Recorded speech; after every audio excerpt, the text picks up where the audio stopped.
महावसूली अघाड़ी के पिछले 2.5 साल के पूरे कार्यकाल में बहुत बड़ा इन्फ्लेशन महाराष्ट्र में हमको देखने को मिला। एक एग्जाम्पल मैं बताता हूं कि अकेले कोविड पीरियड में सर, अकेले कोविड पीरियड में अलग अलग नियमों के माध्यम से जो फाइन कलेक्शन हुआ है महाराष्ट्र गवर्नमेंट के द्वारा, 300 करोड़ रुपए फाइन कलेक्शन नियमों के उल्लंघन के लिए आम आदमी से लिया गया। धन्यवाद सभापति महोदय, आपने मुझे इस इम्पोर्टेंट डिस्कशन में भाग लेने का अवसर दिया। सर, पिछले काफ़ी देर से हमारे अपोजिशन साथियों की मैं बात सुन रहा था और उनकी बात सुन के एक इंग्लिश मुहावरा मुझे याद आया कि 99% of all statistics only tell 49% of the story.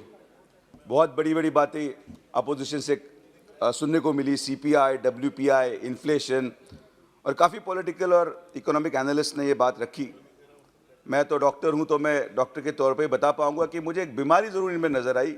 एक बीमारी है सिलेक्टिव एमनीजिया, मतलब सिलेक्टिवली अपनी याददाश्त भूलने की एक बीमारी है। ये बड़ी सहूलियत से वो चीज़ भूलना चाहते हैं जो वो भूलेंगे, और बड़ी सहूलियत से वही चीज़ बताएंगे जो उनको बोलनी है। और पिछले 2-2.5 घंटे से इनका फेवरेट वर्ड है क्राइसिस। इनको इस क्राइसिस वर्ड से इतना लगाव है, देश क्राइसिस में है, इकोनॉमिक क्राइसिस में है, फलाना क्राइसिस में है, ढिमकाना क्राइसिस में है।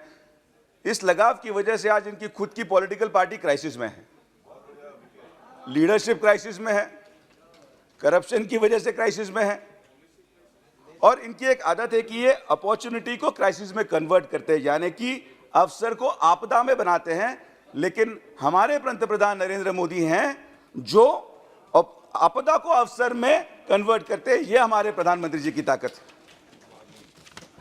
बातें बहुत हो गई सर, टाइम भी बहुत कम दिया है।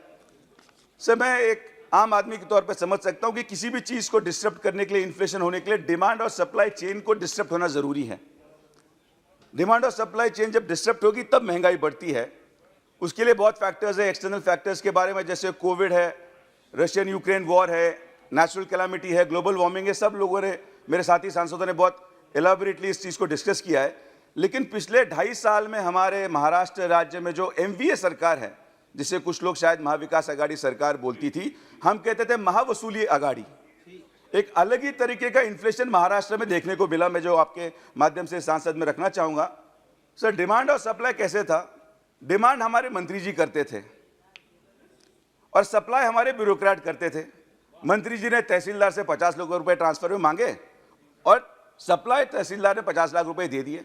अब इस डिमांड और सप्लाई चेन की वजह से जो कोई भार जो पड़ा है वो आम आदमी पड़ा, कि जिस अधिकारी ने मंत्री को पैसे दिए ट्रांसफर के लिए, वो उसको कॉमन आदमी से वसूलता था।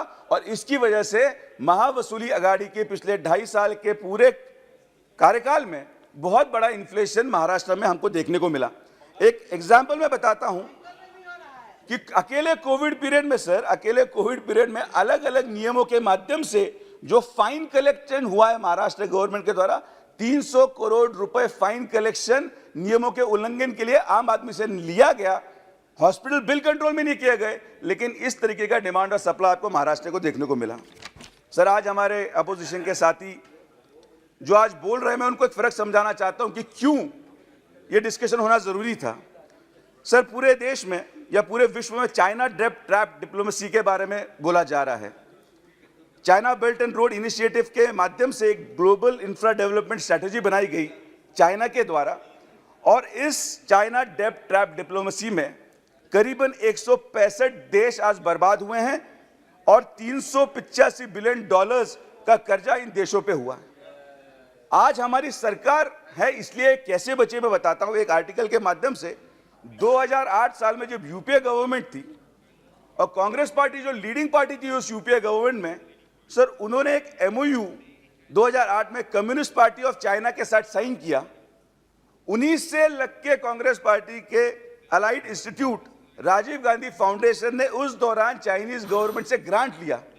और मैं ये दावे से कहना चाह रहा हूं, प्लीज, मैं दावे से कह रहा, सर 2 मिनट्स, सर 2 मिनट्स, मैं दावे से कहना चाह रहा हूं कि आज अगर यूपीए सरकार होती, आज अगर यूपीए सरकार होती तो हमारा देश चाइना के पास गिरवी रहता।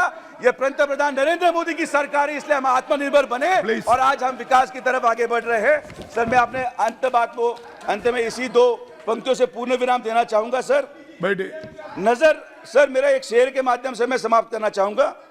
नजर नहीं है नजारों की बात करते हैं, नजर नहीं है नजारों की बात करते हैं, जमीन पे चांद सितारों की बात करते हैं, वो हाथ जोड़कर बस्ती को लूटने वाले भरी सभा में सुधारों की बात करते हैं। धन्यवाद सर।